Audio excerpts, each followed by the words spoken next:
नमस्कार, आप जुड़े हैं मुद्दे की बात में कृष्ण कौशिक के साथ। आज हम बात करेंगे हरियाणा में कांग्रेस लोकसभा प्रत्याशियों की सूची के बारे में।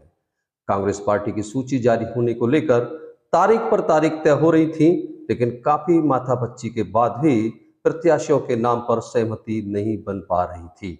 आखिरकार वह तारीख आ ही गई जिस तारीख को कांग्रेस हरियाणा की लोकसभा की सभी 9 सीटों के लिए प्रत्याशियों की घोषणा कर देगी। संभावना है कि 20 अप्रैल यानी कि शनिवार को आज शाम तक कांग्रेस प्रत्याशियों की घोषणा हो जाएगी।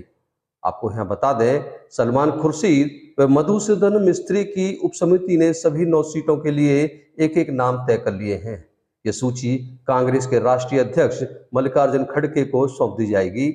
यहाँ हम आपको बता दें, कांग्रेस चुनाव स्क्रीनिंग कमेटी में 9 लोकसभा सीटों पर एक नाम पर सहमति नहीं बन पा रही थी। उसके बाद कांग्रेस के शीर्ष नेतृत्व ने मधुसूदन मिस्त्री व सलमान खुर्शीद के नेतृत्व में एक उपसमिति बनाई और उस उपसमिति को जिम्मेदारी दी गई कि हर लोकसभा सीट के लिए एक एक नाम तय कर सूची बनाई जाए।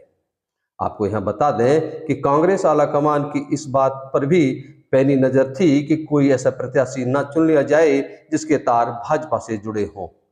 इसके अलावा आपको यहाँ बता दें, हमें अपने सूत्रों से जानकारी मिली है कि भूपेंद्र सिंह हुड्डा कांग्रेस आलाकमान को अपना यह संदेश पहुंचाने में भी कामयाब रहे, जिसमें भूपेंद्र सिंह हुड्डा ने कहा था कि मेरे तेरे जातिगत समीकरण बैठाने के चक्कर में ना पड़े, उन लोगों को ही मैदान में उतारें जो चुनाव जीतने या फिर टक्कर देने की कुवत रखते हों।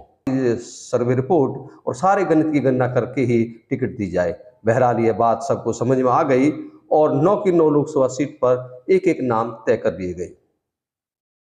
अब आपको बताते हैं कि जिन नामों पर लगभग मोहर लग चुकी है और अगर अंतिम समय में कोई फेरबदल नहीं होता है तो आप समझ लीजिए कांग्रेस सूची में वही नाम होंगे जो हम आपको बताने वाले हैं। आपको बता दें, रोहतक लोकसभा सीट से दीपेंद्र सिंह हुड्डा का नाम तय है। रोहतक लोकसभा क्षेत्र से दीपेंद्र सिंह हुड्डा को चुनाव लड़वाया जाएगा। सिरसा से कुमारी शैलजा का नाम तय है। अंबाला से वरुण मुलाना का नाम फाइनल किया गया है। हिसार से ब्रजेंद्र सिंह को चुनाव लड़वाया जाएगा। रोहतक, अंबाला और सिरसा लोकसभा सीटों पर पहले से ही इन नामों पर सहमति बनी हुई थी। इन पर SRK और भूपेंद्र सिंह हुड्डा के बीच कोई खींचतान नहीं थी। दीपेंद्र सिंह हुड्डा, वरुण मुलाना व कुमारी शैलजा का नाम काफी पहले से ही तय था। हिसार सीट पर जरूर ब्रजेंद्र सिंह के अलावा चंद्रमोहन बिश्नोई, चंद्रप्रकाश जांगड़ा और JP का नाम चर्चाओं में थे, लेकिन ब्रजेंद्र सिंह हिसार से भाजपा के सिटिंग MP थे और सिटिंग MP होते हुए वह भाजपा छोड़कर कांग्रेस में शामिल हुए। ब्रजेंद्र सिंह के यहाँ से दुष्यंत चौटाला को पटकने दी थी। यहाँ पर ब्रजेंद्र के पिता वीरेंद्र सिंह की अच्छी पकड़ है। दूसरा, ब्रजेंद्र सिंह राहुल गांधी के क्लासमेट भी है। इस तरह से ब्रजेंद्र सिंह राहुल गांधी की भी पसंद बताए जा रहे हैं। इन सभी पहलुओं को देखते हुए यहां से ब्रजेंद्र सिंह का नाम फाइनल हुआ है। अब बात करते हैं करनाल लोकसभा सीट की। तो यहां से चाणक्य पंडित का नाम चर्चाओं में था। चाणक्य पंडित के लिए उनके पिता कुलदीप शर्मा अड़े हुए थे। कुलदीप शर्मा ने स्पष्ट कह दिया था कि या तो चाणक्य पंडित करनाल से चुनाव लड़ेंगे, नहीं तो वो कहीं से भी चुनाव नहीं लड़ेंगे। इसके पीछे खास बात यह थी कि करनाल लोकसभा सीट से कुलदीप शर्मा के पिता पंडित चिरंजीव लाल शर्मा 4 बार सांसद रहे थे। भूपेंद्र सिंह हुड्डा की तरफ से चाणक्य पंडित के लिए सोनीपत लोकसभा सीट का ऑफर भी था, लेकिन कुलदीप शर्मा ने सोनीपत से चुनाव लड़ने से इनकार कर दिया। वैसे आपको बता दें, चिरंजीव लाल शर्मा सोनीपत से भी लोकसभा का चुनाव लड़ चुके थे, लेकिन वो दूसरी बात है, वो यहाँ से जीत नहीं पाए। करनाल से वीरेंद्र मराठा का नाम भी खूब चला, लेकिन वीरेंद्र मराठा शरद पवार की पार्टी NCP में है, जो इंडिया गठबंधन का हिस्सा है।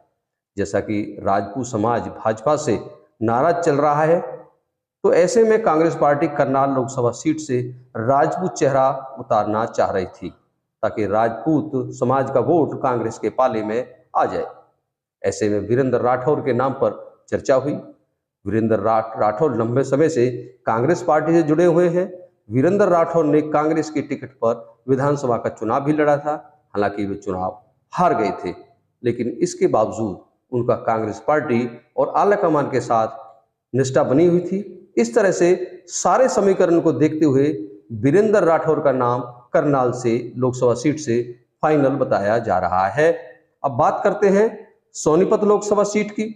सोनीपत लोकसभा सीट से सतपाल ब्रह्मचारी का नाम तय है। अगर अंतिम समय में कुलदीप शर्मा सोनीपत से चाणक्य पंडित के नाम के लिए राजी हो जाते हैं तो ऐसे में यहां पर फेरबदल हो सकता है, अन्यथा सोनीपत से सतपाल ब्रह्मचारी का नाम फाइनल माना जा रहा है। अब बात करते हैं भिवानी महेंद्रगढ़ लोकसभा सीट की। आपको यहां बता दें कि भिवानी महेंद्रगढ़ सीट पर किरण चौधरी अपनी बेटी श्रुति चौधरी के लिए अड़ी हुई थी, लेकिन आपको यहां बता दें कि यादव समाज को कहां से टिकट दिया जाए, इस पर भी मंथन कांग्रेस पार्टी में चल रहा था। गुरुग्राम से कैप्टन अजय यादव ने टिकट के लिए आवेदन ही नहीं किया था और चुनाव लड़ने के लिए तैयार भी नहीं है, तो वे चुनाव लड़ने के लिए इनकार कर चुके थे। ऐसे में अहिरवाल को साधने के लिए यादव को कहां से प्रत्याशी बनाया जाए, इस पर चर्चा चल रही थी। यादव समाज के लिए भिवानी महेंद्रगढ़ सीट को चिन्हित किया गया और यहां से रावदान सिंह के नाम पर अंतिम मोहर लगा दी गई। अब भिवानी महेंद्रगढ़ सीट से रावदान सिंह कांग्रेस के प्रत्याशी होंगे। अब बात करते हैं गुरुग्राम की।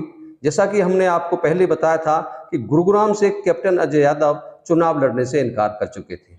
ऐसे में यहां से कांग्रेस पार्टी पंजाबी चेहरे को तलाश रही थी। राहुल गांधी अपने चुनाव प्रचार में ओबीसी की भागीदारी की बात की बड़ी मुखरता के साथ वकालत करते हैं, इसलिए गुरुग्राम सीट पर राज बब्बर के नाम पर मोहर लगी। राज बब्बर के मैदान में होने से ओबीसी और पंजाबी वर्ग दोनों एडजस्ट होते हैं, इसलिए कांग्रेस पार्टी गुरुग्राम से राज बब्बर को मैदान में उतारेगी। अब बात करते हैं फरीदाबाद की। फरीदाबाद से पूर्व मंत्री महेंद्र प्रताप सिंह और पूर्व मंत्री करण सिंह दलाल का नाम चर्चा में थे।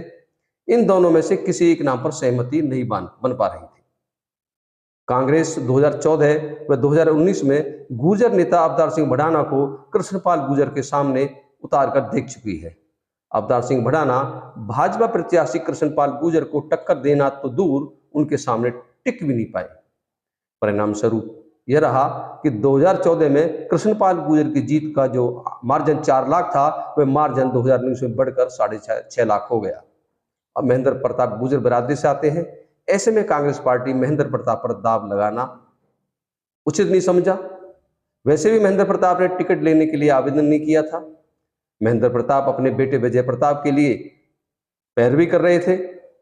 अंततः फरीदाबाद लोकसभा सीट से करण सिंह दलाल का नाम फाइनल है लगभग।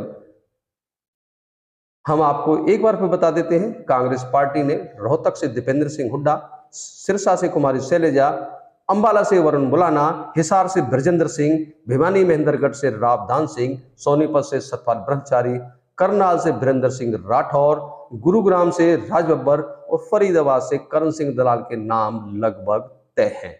अगर अंतिम समय में कोई फेरबदल नहीं हुआ तो आप पाएंगे कि मुद्दे की बात न्यूज में जिन नामों पर चर्चा आपके साथ हमने की है, वही नाम कांग्रेस की घोषित सूची में होंगे। आप हमारी इस रिपोर्ट से कितने सहमत हैं, इसके लिए आप कमेंट बॉक्स में जाकर अपनी राय जरूर दें। आप जुड़े हुए थे मुद्दे की बात में कृष्ण कौशिक के साथ। आपके साथ किसी अन्य राजनीतिक व सामाजिक मुद्दे के साथ फिर जुड़ेंगे। हमारे साथ जुड़े रहने के लिए आपका बहुत बहुत धन्यवाद।